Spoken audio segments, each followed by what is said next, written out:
Thank you, for the opportunity. Thanks to the executive for the opportunity. So, one is one I didn't see my face again. Let's just say when President Green called in, I answered. Okay. So, but it was really a perfect time for me because there was something I wanted to talk to us about. If you have been active on social media, you have heard about Lassa fever.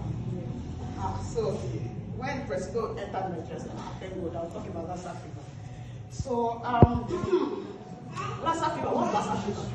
Okay, so Lassa fever is, I'll be speaking some medical terms, but I will do my very best to break it down in a layman's English.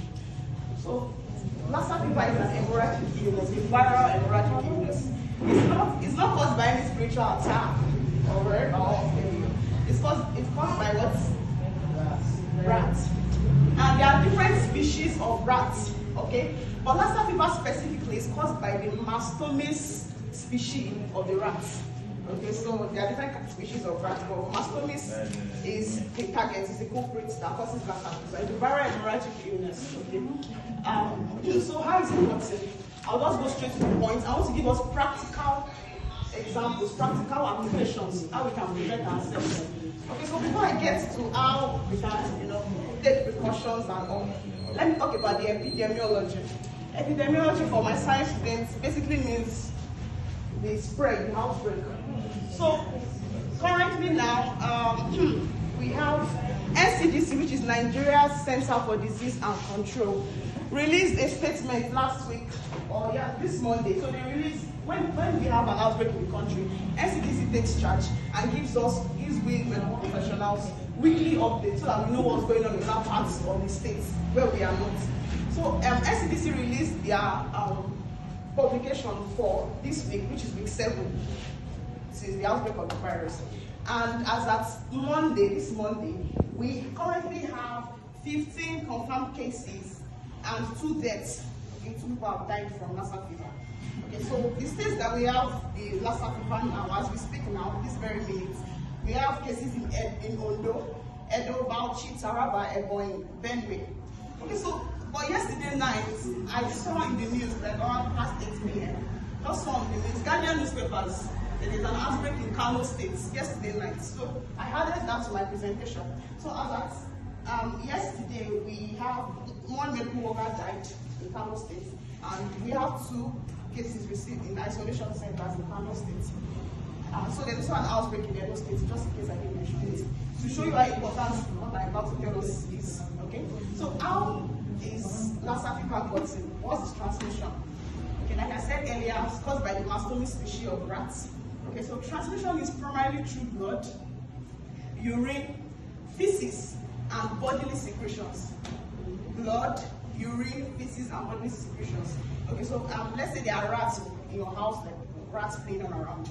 So when the rats defecate, the feces of the rat and the urine of the rat, if they come in contact with your food, so those of us that like to spread things outside, those want to spread something outside. If the rat, if the mastomys species, climbs on top of it or urinates on it or defecates inside, you are at risk. Okay, you are at risk. Okay, so so when the virus itself is the mastomys rats. Okay, so when it comes in contact, when you as a human being, you happen to eat a food that the urine of the rat there's urine of the rat inside your feces, so you can get infected. Now, so I want to skip the pathogenesis. Pathogenesis meaning how it occurs in our body, how it enters the cells. We leave science for science. I just want to give us practical applications. Okay, so let's say you happen to be infected. Let's say you didn't know, you ate your beans or your rice. Now it's infected. So the mastomys rats happen to have infected you and you didn't know. So people that yes. Our mama is downstairs Gary too. So Gary is a cook. Also, I like to spread Gary outside. So once you are infected, from the time you are infected to the time when your body begins to pick it up, it's a medical term by which we call the incubation period. The incubation period primarily is 1 to 3 weeks. Okay, so some of us say 2 to 21 days. And yeah, so that means the first day when you maybe eat the food, the second day your body starts replicating the virus. You don't know. Right, so what are the symptoms of those that are infected with Lassa fever? The symptoms of those that are infected with Lassa fever is kind of, a bit replicant to malaria, your malaria and typhoid. So most folks don't know. Most people don't know, like, it's malaria, it's typhoid, may I just treat them. But alas, they are wrong. So I'll tell us signs of how we can easily pick it up. So, I said earlier, 2 to 21 is the incubation period, meaning from the time you're infected to the time you start manifesting the symptoms. Okay? So, what are the symptoms? How would you know that you're having Lassa fever? Or what are the symptoms it comes with? First of all, it comes with a headache, myalgia, meaning muscle pain, then fever, you're feeling body weakness. So basically, this is the way people complain that I have malaria. But you may not know it, I think it's malaria or typhoid, but it's not. Okay, so severe cases, you see the patient vomiting, or the person is passing what used to like they're purging. Then you see the face swelling, there's a facial swelling, and then another prominent marker for those that have Lassa fever is bleeding. Okay, some folks say, it's bleeding, it's Lassa fever, but it may not be Lassa fever because there are many things that causes bleeding from your anus. But at least the primary marker, is bleeding. So when to suspect Lassa fever for you and I? When you have this malaria drug, and it's not, when your body temperature is off, it's fever, right? When you have this fever, and it's not responding to malaria drugs, it's suspicious. When the fever is more than 48 to 72 hours, meaning 2 to 3 days, and it's just going high, you're just suspicious. When you're having fever, you're bleeding at the same time, it's suspicious. And let's say you're having fever and you know someone that's got into contact with someone that had Lassa, it's suspicious. So recently I saw in the news last week that Kwara State Camp, this batch A1, there was an outbreak. I think about 2 people died from Lassa in the Kwara State Camp. So I know people have left the camp already. So don't know where they've gone to. So just in case you have to touch anyone, please be suspicious. So like I always tell my patients at the clinic, see, the thing is you never go wrong with early presentation. Really come early. Don't wait till you have suffered a lot.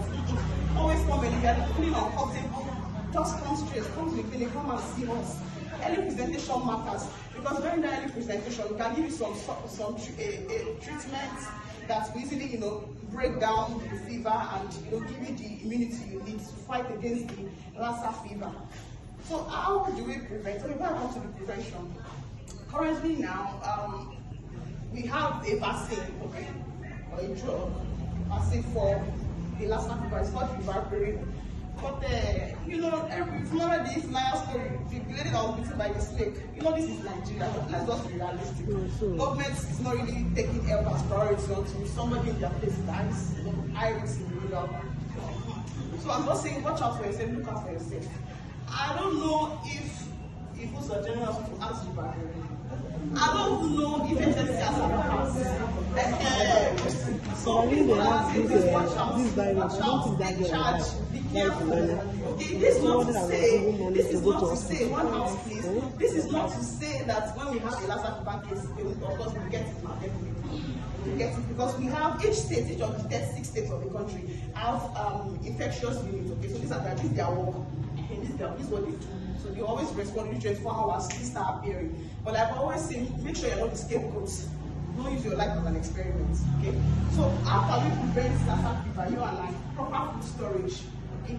Ensure that your food is in rat-proof containers. Yes, I always call it rat-proof containers. Okay? Store your rice, your beans, your garri. Ensure that even if rats will cross over it, you don't go touch your food. Okay, then ensure your environment is clean. That involves cutting around bushes, any water, locked area, and sweep it out. And then for folks like us that work in a high-risk area, where we are exposed to everybody, hand washing, very important for us. Folks like us, if you work in a hospital, make sure you're washing your hands after each patient you contact. There's something called PPE, personal protective equipment, wear your gloves, wear your face mask. Just ensure you are suspicious, okay? I saw some patients this weekend, I was discussing with them, saying, yes, Lassa fever is there, Lassa fever outbreak now. So I have to start, counseling my patients, now let everybody be aware, so it doesn't take us by surprise.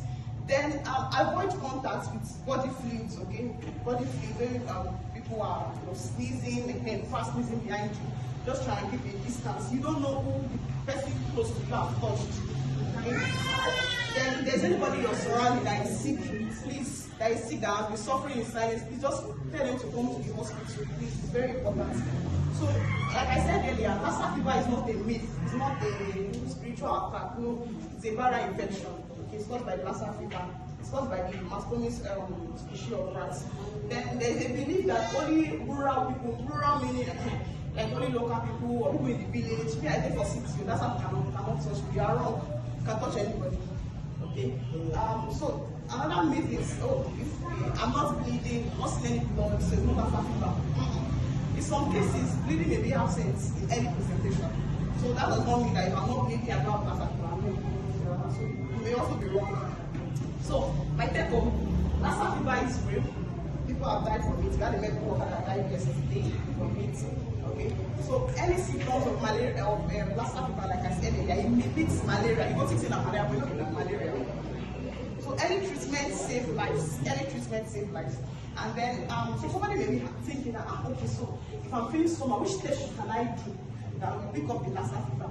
Well, there is a test we can do for my lab today. There is a test we can do that will pick up the Lassa fever, but it's something called specificity and sensitivity. It's a sensitive test, not specific. That means not for Lassa fever. Meaning, even if it's a serum, it's a serology, serum enzyme that will collect your blood and will run it through.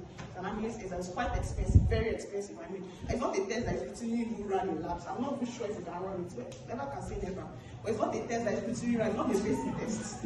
Okay. So point is, even if we say, okay, yeah, please take that test, but even if you take that test, we are not too sure if it's going to be a pointer to Lassa fever. Of course, we'll be highly suspicious, right? When we put one and one together.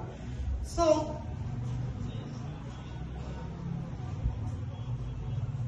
like I said, Lassa fever is real. Any symptoms may make malaria, and it's best to stay safe. Okay, so in conclusion, there's no vaccine. Okay, there's no vaccine for the prevention of Lassa fever, but there's an injection we can give, which is the ribavirin injection.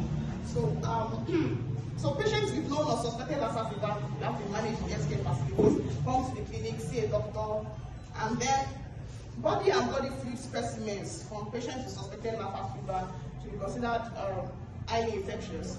Yes, there's also something I wanted to say. So let's say you have someone that's treated Lassa fever, the person stayed in isolation center, and they discharge the person, and they discharged you. You should still be suspicious of the person. Why? The virus is still in the secretions, okay? The person is not off the road per se. So Lassa fever, the virus stays in body secretions for about some few weeks. It stays in the semen of the men for about 3 months, okay, 9 weeks basically. So that means they are not still off the hook, okay? So if the person is your husband or you are involved sexually involved with the person, you want to take a break, okay? Give a gap of at least 6 months, okay?